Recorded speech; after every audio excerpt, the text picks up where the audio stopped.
sa meeting, lugar para sa pag-andam o mga pag-aguban pa. Pinagpaunta nga pinaagi nining building mas dasig ang atong pagpangalagan nato sa Ginoo. Usa ang naigsoon ko diyan ni Kristo aron mag-ampo kita.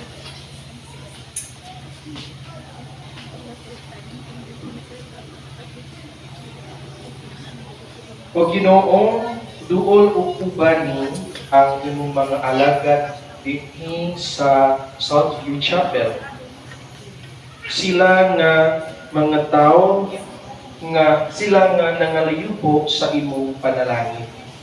Himua nga ikaw mailang silunganan samtang sila ania dinhi sa simbahan, ania dinhi ni ining lugar, mailang kauban gihapon samtang sila atua sa gawas sa ilang trabaho.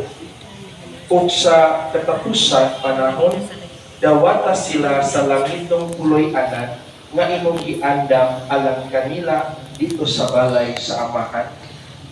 O Ginoo, panalangin ni ining lugar aron bisan kinsa nga mogamit ni ining lugar, ikaw mismo ang muuban sa ilang kinabuhi.